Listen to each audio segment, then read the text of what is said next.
The Social Foundations of American Conservatism and the Future of the Trump Administration. In the 24 hours following the staggering election results of November 8, the world was plunged into a state of shock. The American empire, long regarded as the core of contemporary capitalism and the ultimate symbol of all liberal democratic ideals in our time, has welcomed an unprecedented outsider as its leader. Even in recent decades, it was uncommon for a capitalist to assume direct control of the White House, except when considering the Kennedy family. To find a political outsider not rooted in the elite networks, one would need to look back to Jimmy Carter. If referencing a leader deemed unrefined and excessively conservative, George W. Bush comes to mind. And in the case of xenophobic and neurotic figures, the anti-communist Senator McCarthy and the McCarthyism he represented would be the primary example. Yet this unique blend of characteristics, compounded by biases against women, an overtly flamboyant style, and a speculative nature, has given rise to an unparalleled phenomenon in American history, the Trump phenomenon. Intellectuals and advocates of liberal values worldwide are now questioning, what has changed in American politics? Where has that American dream, once emblematic of material prosperity, equal opportunity, and cultural diversity, gone? In truth, that American dream has not entirely vanished, rather, it has undergone a transformation. As the old dream, centered around pragmatism, has nearly shattered, a new American dream has quietly captivated over half of the American populace. Unlike the traditional dream that pursued economic growth and social mobility, this new dream is grounded in a pervasive sense of resentment. It seeks to construct alternative notions of justice, equality, belonging, and loyalty, rooted in a distinctive set of moral values and cultural identity. Though Americans, typically focused on practical benefits, have embraced this new dream with unprecedented passion and commitment, it fundamentally lacks a solid political and economic foundation for support. More accurately, the surface rhetoric of this dream starkly contrasts with the intrinsic core of America's existing political and economic order. The emergence of the new dream did not begin with the November 8 election, nor did it originate from the 2008 subprime crisis. It can be traced back to the profound shifts in American social structure and the gradual rise of conservative political forces in the 1970s. During that time, as the United States experienced the civil rights movement, anti-war protests, and increasing social diversity, its societal structure underwent significant changes, and conservative forces began to rally, engaging in decades-long cultural shaping and political mobilization. One might say that conservative elites crafted this new dream, while Trump, to a large extent, appropriated and exploited it. This article seeks to explore how conservative elites shaped this new dream through extensive and sustained cultural engineering and examines the profound impact Trump's harnessing of this dream has had on the future of American politics and society. At the same time, we must also consider the ultimate fate of this new dream and reflect on the historical lessons this process may offer for future reference. Title 1: New Social Movements, Dual Forms of Resentment, and Political Realignment. The story traces back to the 1960s, a time when American society witnessed the sweeping new social movements and civil rights reforms. According to Lipset and Rockin's classic theory of social cleavages, from the industrialization era of the 18th and 19th centuries up until the post-World War II period, the process of modernization created several profound and enduring social divisions. These divisions included the class opposition between the bourgeoisie and the working class, the conflict between the secular state and religious institutions, and the divide between central power structures and peripheral regions. These social cleavages not only fueled significant social reform movements but also formed the foundational basis for major political parties within society. However, after the 1960s, as political class compromises were gradually reached in the principal Western nations and policies of embedded liberalism were initiated, encompassing the establishment and enhancement of the welfare state, the mobilizing power of these traditional social divisions, particularly class-based cleavages, significantly waned in the political realm, gradually fading from public view. Alongside this shift, the so-called new social movements rapidly emerged in the 1960s, propelled by the student movements and anti-Vietnam War rhetoric, taking center stage in society. This wave of new movements encompassed the civil rights movement for ethnic minorities, the women's movement advocating for gender equality, the environmental movement focused on ecological protection, and the youth culture movement promoting diverse lifestyles. These movements sparked a new ideological wave in American political life from the late 1960s to the early 1970s, reshaping public values and social aspirations. Meanwhile, the Democratic Party, which had veered to the left under Roosevelt, successfully rebuilt its social foundation, attempting to lead and manage the increasingly dynamic forces of progressive liberalism. Although tensions and conflicts frequently arose between the Democratic Party and these emerging social movements, the party and its policy platform were, in large part, shaped and transformed by the new social movements and the subsequent rise of identity politics. Two significant and unexpected outcomes closely tied to the later rise of conservative forces emerged from this shift. The first outcome is that, within a specific political and economic context, the new social movements and the Democratic Party's shift did not further social reconciliation and compromise. Instead, they ignited various forms of resentment within society, rooted in differing sources. Here, resentment refers to a central concept in Max Scheler's Ethics, describing an individual's subjective emotion towards perceived social injustices, a feeling that, when suppressed and accumulated, often transforms into envy and hostility toward others or society at large. Scheler argued that resentment is a source of many dark psychological tendencies in modern society, particularly during times of rapid social transformation, where major social groups face severe imbalances in their living conditions, or when a sense of social order is disrupted, leading to enmity. Furthermore, resentment is a particularly typical psychological condition in democratic societies. In traditional societies, where classes are well-defined and identities are fixed, individuals tend to accept their place, with less propensity to develop a sense of resentment.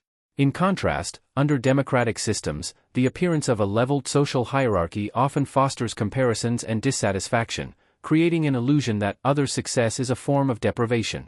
In the latter half of the 1970s in the United States, the political legacy and social changes left by the new social movements gave rise to at least two distinct forms of resentment, one stemming from the lower social classes and another born from the discontent and frustration felt by the middle class. Groups from the lower social strata, such as the unemployed working class in the Rust Belt of the Midwest, white urban poor in Detroit struggling due to racial conflict and economic decline, and Southern farmers marginalized by long-standing discrimination from liberal cities in the North, became the neglected segments left behind by the new wave of globalization in the 1970s. In this phase of globalization, technological advancements significantly increased the spatial flexibility of industrial distribution and capital flows, fostering a new structure of international division of labor.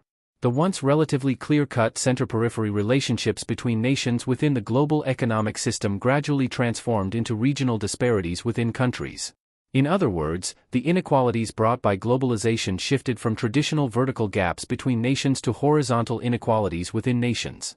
As Derek aptly noted, these abandoned groups have now fallen into what he terms the third world within the first world, with their economic conditions and social standing severely degraded.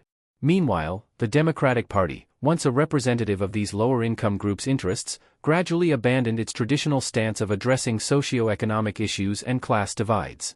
Instead, it has expended significant political energy on so-called illusory issues, such as gender and identity politics. Unions, which once served as crucial political organizations for the lower and middle classes, particularly the white working class, were instrumental in advocating for their economic interests and social standing. However, unions also suffered severe weakening due to industrial offshoring and the reallocation of political resources. For instance, from 1973 to 2007, union membership in the U.S. private sector plummeted from 34% to 8%. This trend directly eroded the economic and political influence of lower-income groups, rendering them increasingly marginalized in the waves of globalization. The vast disparity in economic status and the sudden loss of political organizational power inevitably triggered a deep sense of disillusionment, crisis, and fear for the future among these lower-income groups. They urgently needed an explanation to make sense of their predicament. They also sought an outlet to release their long-standing discontent, while finding a new source of support and a point of identity. It was in this climate that resentment toward the other began to take root. This other refers precisely to the groups that benefited from the previous wave of democratic expansion, as well as the newly incorporated political forces embraced by the Democratic Party, such as African Americans, Mexican immigrants, women's rights groups, the LGBT community, and other minority and marginalized groups. Thus, a subjective sense of comparative psychology emerges. The rights and status gained by these others are perceived as the root cause of our own plight and misfortune. Following this is what Greenfeld calls a transvaluation of values, an attempt to restore relative status on political and social levels by achieving a sense of psychological balance.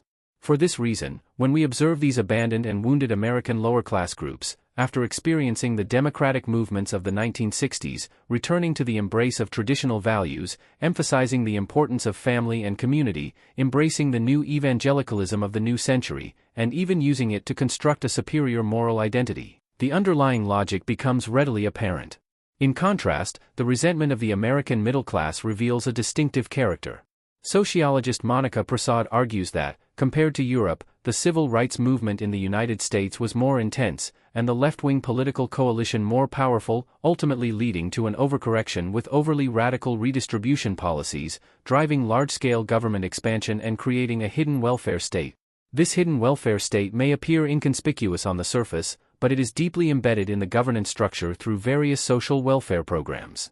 However, as the U.S. economy fell into stagnation in the 1970s, the real income of middle-class families not only stagnated but in some cases declined, causing their dissatisfaction with their economic situation to gradually accumulate. Consequently, the middle class's resentment shifted towards an expanding government and the social welfare programs supported by high tax burdens. They questioned why they, as hard-working individuals, had to bear a heavy tax load while some lazy recipients of welfare benefits, as they perceived them, could enjoy resources without effort.